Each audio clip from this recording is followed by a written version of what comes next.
Bonjour à tous, mes chers amis footballistiques. Qu'est-ce que vous dites aujourd'hui? Faridinho avec une belle barbe, bien dormi, ça va, pas trop dur en ce lendemain de défaite de nos Diables Rouges. Ah, j'ai plus eu froid pour ma coupe de cheveux que pour la défaite hier, hein. Voilà, donc oui, un lendemain un petit peu difficile, mais bon voilà, aujourd'hui au niveau du programme du jour, on voulait vous parler quand même finalement du match de la France hein, qu'on a regardé quand même hier après le match de nos Diables. Et le match qui vient de se terminer à l'instant entre la Turquie et la Géorgie, spoiler alerte, on vous l'annonce déjà, pour nous c'est notre gros coup de cœur de cet Euro. Match exceptionnel, mais on y reviendra après. On va commencer alors par nos amis français. Ça te va? C'est plus motivant. Oui, alors nos amis les Bleus qui donc vont gagner un match 1-0 face à l'Autriche avec un autobut. C'est la France, c'est quand même exceptionnel parce qu'on sait que leur premier match dans la compétition, c'est jamais terrible. Mais ils arrivent toujours à s'en sortir. Il y a tellement d'exemples. On se souvient de matchs comme ça où les Bleus sont vraiment pas terribles du tout. Et on sait, on les connaît, ils vont monter en puissance dans la compétition pour finir souvent le plus loin possible. Donc voilà, la France gagne sans être splendide. Mais le job a été fait, ce que nous, on n'a pas été capable de faire. Certains diront la fameuse chatte à Dédé, là, Didier Deschamps. Ouais. Mais voilà, qu'est-ce que tu as pensé de cette performance Moi, je de la pense, France? avant tout, je pense que voilà, la France aurait pu gagner ce match 3-4-0, honnêtement. Ils l'ont pas fait, ils l'ont gagné. L'Autriche n'a pas été ridicule non plus, mais il leur manquait quelque chose, peut-être la réussite encore à l'Autriche, peut-être. Et je pense que l'Euro va être beaucoup sur la réussite, je crois, sur des faits de match. Et voilà, après, c'était pas terrible. Quand même, la France. On les a connus plus inspirés, on va Oui, dire. il m'a inspiré, mais quand on voit que Mbappé rate l'immanquable, Incroyable, c'est c'est, ouais, ouais. bon. Quand il arrive tout J'ai seul tout là. l'amour que Ouais. j'ai pour Mbappé, mais là, non, c'est pas une occasion de son envergure comme il le autoproclame. Donc, voilà, je pense que oui, mieux. Après, petite quand même mention pour Kanté, que je suis content de voir là, dans cette belle équipe. Et pour moi, lui, Kanté, pour moi, quand même, C'est clairement l'homme du match, hein, c'est côté, l'homme du match, côté mais c'est l'homme français. qui tient la Mais baraque. j'aime beaucoup ce milieu de terrain là. Conte-Rabiot, c'est une association qui est Oui. vraiment très intéressante. Des joueurs qu'on Et n'entend ouais, pas parler d'eux. ça vous Et rappelle je un peu, pense que- Makelele Vieira comme ça. Oui, un petit peu. Oui, un petit Mais peu, ouais. c'est de très bons milieux de terrain, très fort. Rabiot, ouais, c'est plus le même gars non plus. Hein. Il a pris une envergure, je trouve. Il s'est vraiment instauré comme un patron hein, dans cette équipe de France. Mais ouais, Conte, quelle classe. C'est la connaissance du Oui, il football. t'a fait une petite tentée au Qatar. Et, Vous avez vu son retour là sur Leiner à la fin? Leiner, il partait magnifique. non, Magnifique, c'est franchement. c'est impressionnant. Ouais, Après, ouais. voilà, je trouve que attention à l'abus de confiance. C'est un peu le problème je trouve, de cette équipe. Euh, mais ça reste une des plus belles équipes, hein, sur le papier en tout cas, pour la sélection. Oui, Maignan, il a quand même fait un arrêt, un cri gros arrêt. Après, voilà, comment te dire. L'Autriche a eu quelques occasions. Oui, on les a. Pas très dangereux. Non, on les a bien suivis. Hein. On est tombé contre eux avec les Belges en phase de qualification. Donc oui, une équipe d'Autriche voilà, qui a joué clairement avec ses moyens. On ne pas là pour rien. Non, bien sûr. Après voilà, il s'en est peut-être fallu un petit peu. Ça manquait de réalisme devant le but. Mais le gros fait de match, c'est la blessure de Kylian Mbappé, ça a été annoncé aujourd'hui. Le nez est cassé, il va certainement rater le match contre les Pays-Bas. Match déjà crucial pour les Français s'ils veulent prendre la tête des poules. Et la France sans Mbappé devant, c'est quand même autre chose. moi, j'ai quand même pas été très très convaincu par le match de Thuram et de Dembélé. Ça n'a pas été très très inspirant. La montée de Kolo Muani, de Giroud. Ah, je voulais toucher un ballon. Oui, voilà, c'est ça. Mais bon, euh, Mais voilà. attention, parce que Même le match. c'est pas la même équipe, Même elle est les- moins forte, mais attention, parce qu'il y a beaucoup de Bien qualité là, et je pense que si on libère un Dembélé qui peut être très fort, et Thuram que voilà, c'est un bon petit joueur, et il y a encore du bon, hein, encore. Ouais, mais voilà. Il faut rentrer dans cet euro. Donc, bon, on verra bien. Mais offensivement, voilà, même si Mbappé a raté, ça reste quand même lui qui vient donner ce centre pour l'autobut. C'est lui qui crée le danger là devant. Et puis, je suis un petit peu inquiet offensivement. On verra bien. Parce que la défense des Pays-Bas, c'est quand même du costaud. Ouais. Donc ben voilà, la France rentre malgré tout dans sa compétition. Bravo à eux, bravo à Didier Deschamps qui voilà, malgré tout fait toujours le taf. On gagne pas avec du jeu flamboyant, mais l'essentiel est fait pour nos amis français. On enchaîne Mais si, avec le match. le match du Ah, jour. c'est déjà le match du jour. Hein. Oh là Il y là a pas- là là et là là- là. et il y a encore le Portugal qui doit jouer, imaginez-vous. Hein. Mais là, une note juste sur le match des Français.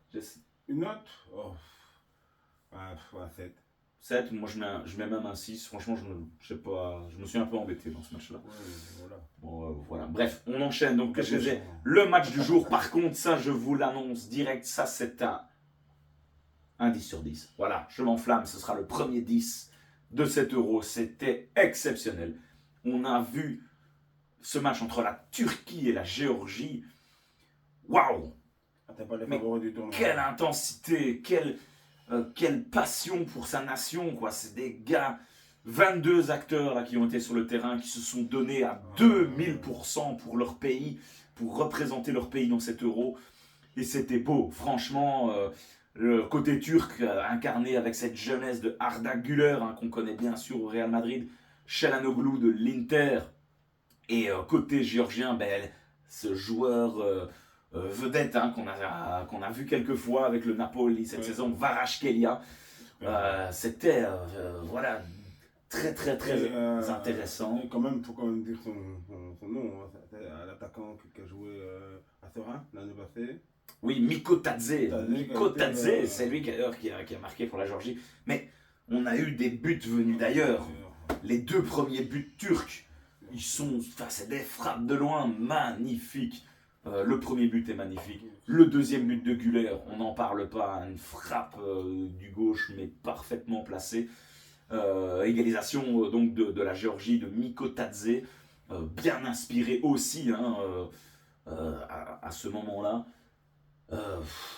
Vous avez été surpris, vous, par la prestation? Je n'étais pas surpris parce que je sais qu'à l'Euro, les petites équipes qui sont là, et comme je dis souvent dans les vidéos, ils ne sont pas là pour rien. C'est vraiment une phrase pour moi importante parce que s'ils sont là, c'est qu'ils sont qualifiés. Il y a des grandes nations qui ne sont pas qualifiées dans le temps.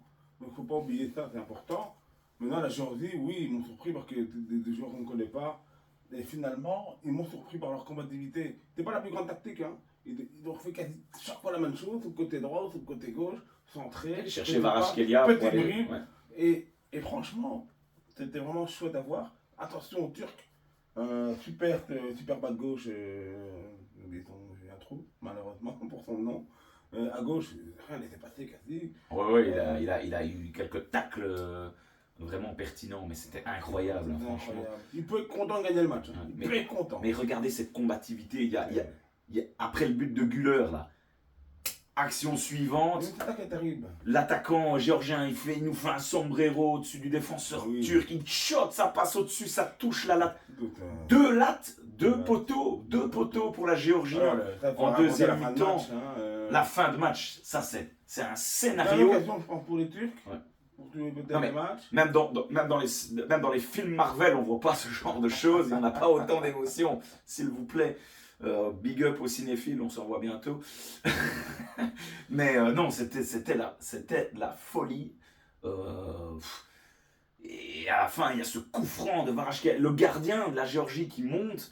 Ouais. Et on se retrouve encore avec une tête sur le piquet. Enfin, c'était du n'importe quoi. Oui, n'importe quoi, non. Parce que Non, pas justement, oui, du n'importe voilà. quoi dans le sens tellement c'était incroyable. Oui, Quoi. voilà. Et c'est vrai, pour expliquer un peu, c'est vrai qu'il y a eu un coup franc, en fait, à la base, cherché par un joueur offensif de la Géorgie, qui centre de premier, et après, c'est un corner. Et là, le gardien demande de monter, il remonte, et il y a eu deux corners d'affilée. 3 corners, ouais, Trois c'est ça. corners Ça s'est d'affilée. vraiment suivi coup sur Et coup. franchement, ils ont tout essayé. Ouais. Ils ont tout essayé. Et- Et puis, malheureusement, je pense que. Je crois que c'est Chenanoglu. Il n'a pas encore. C'est Oui, Chenanoglu voilà, qui part. ça part en contre-attaque. Il part en contre-attaque pour aller Bon, il n'avait plus rien joué. délivrer Il la était bon, Turquie. Le stade était en ébullition. c'était super public. Elle était. Et pourtant, il faisait dégueulasse. Il y avait de la pluie partout. D'ailleurs, le match a failli prendre pas mal de retard. Il y avait, on a vu, hein, il y avait de l'eau partout, mais voilà, le terrain était quand même dans un état. C'est un été difficile, même en Allemagne. Hein. Ouais, bien sûr. Donc non, franchement, c'est voilà, mon gros coup de cœur. Voilà, j'ai adoré aussi la Turquie, mais cette Géorgie qui joue avec ses armes. Géorgie, on l'a pas encore dit, mais qui est entraîné par Willy Sagnol, hein, que vous avez bien connu hein, de Bien votre connu, jeunesse ouais. footballistique. Le bas droite Ah. De l'équipe. des années début 2000, hein, 2006. De l'équipe de France. On connaît bien. Mais il a instauré quelque chose hein, dans cette équipe-là. il La avait rage, la- la combativité, franchement. Ils Voilà, sont- c'est un ouais. gars d'expérience, il a joué longtemps et je pense que c'est. Voilà, après, voilà, honnêtement, je crois qu'il sera meilleur entraîneur que joueur, mais c'était déjà quand même un joueur d'équipe de France, bien reconnu en tout cas. Et la Turquie, ben, qui était à la recherche hein, justement de sa première victoire. On commence à en parler de plus en plus, hein, ces Turcs qui commencent à avoir une petite génération de jeunes qui percent et qui sont intéressants. Donc voilà, ils ont leur première victoire. Maintenant, ben, ce soir, on attend avec impatience hein, l'entrée en lice du Portugal et de notre ancien coach, Roberto Martinez, Ouais. et Cristiano Ronaldo, qui va sûrement encore battre un record. Ce serait son 6e euro. 6e euro. Vous imaginez Euro 2004 Ouais. Ah non, j'exagère. Bah, c'est le Portugal-Grèce en finale, il était là. Oui, donc 2004. C'était en 2004. Hein. Ouais. Ah ouais, c'était ses débuts. Donc, Il y a 20 ouais, ans. c'est du Ça dingue. te rappelle un peu nos débuts aussi. Hein. Oui, Il y a c'est 20 ans. de la folie. C'est de la folie. Franchement, pour l'histoire, ce serait bien qu'il nous claque un petit but là tantôt. Bon, bref. Ouais. Attention, ça. Oui, attention à la Tchéquie qu'on ne connaît pas beaucoup, mais on Ouais. va découvrir ça.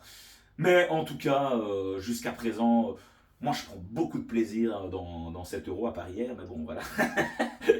Mais c'est chouette, franchement c'est chouette. Mais il y a vraiment du niveau. Parfois, je trouve que les petites équipes, voilà, elles tentent des choses et franchement, à part l'Écosse qui s'est vraiment fait défoncer, ben, on a retrouvé pas mal d'équipes intéressantes. La Roumanie, non, c'est exceptionnel. Franchement, la Géorgie aujourd'hui, la Turquie, plein de nouvelles nations qui sont vraiment très intéressantes. La Slovénie qui était chouette aussi à suivre.